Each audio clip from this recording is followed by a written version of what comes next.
Сәлем достар, бүгін сіздермен осындай балықтан жасалатын салат түрінде жүреді немесе закуска түрінде жүреді ерекше тағамның рецептісімен бөліскім келеді.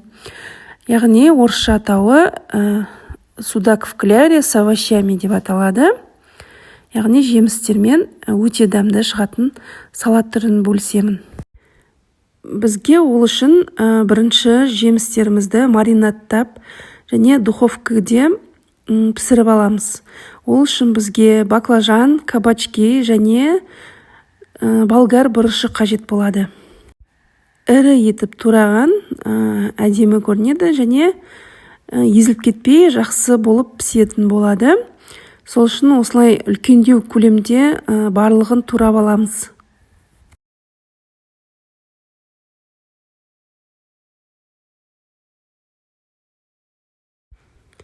Дәміне қарай тұз, паприка және зәйтүн майын құйып, барлығын жақсылап араластырып, духовкада пісіретін боламыз. Негізі сарымсақты да теркадан өткізіп қосуға болады. Мөлшерлемелерін барлығын төменде описаниеда қалдыратын боламын. Бұл мөлшермен бізде бір үлкен тарелке немесе екі кішілеу тарелке порцияға арналған. Енді балыққа кірісеміз. Бізде судак балығының филесін осылай жалпағынан турап аламыз.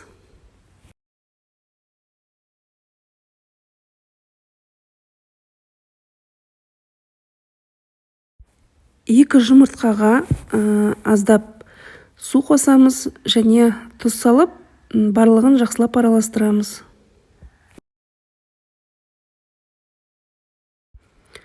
Ұн салып, барлығын жақсылап араластырамыз. Яғни біздің клярымыз қою болу қажет.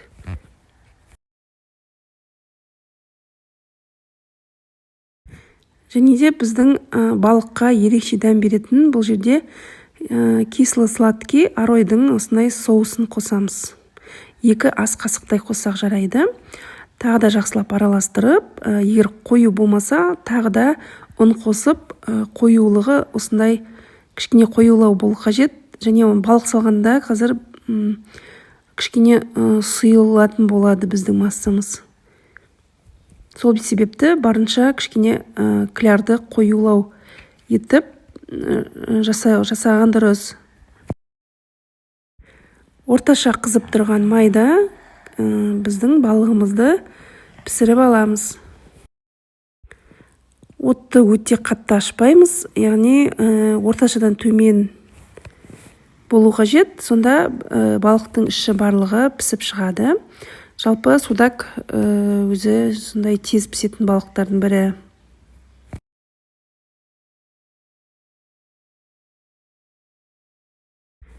Мінекей біздің балығымыз дайын, өте жұп-жұмсақ, сондай сочный болып піседі. Дәмі де өте керемет. Мінекей осылай үлкен бір тарелкеге орналастырамыз, немесе кішілеу 2 тарелкеге орналастыруға да болады. Бұл бізде салат түрінде немесе закуска түрінде дастарханды ашатын тағамның түрі. Және де духовкада піскен жемістерді осылай орналастырамыз.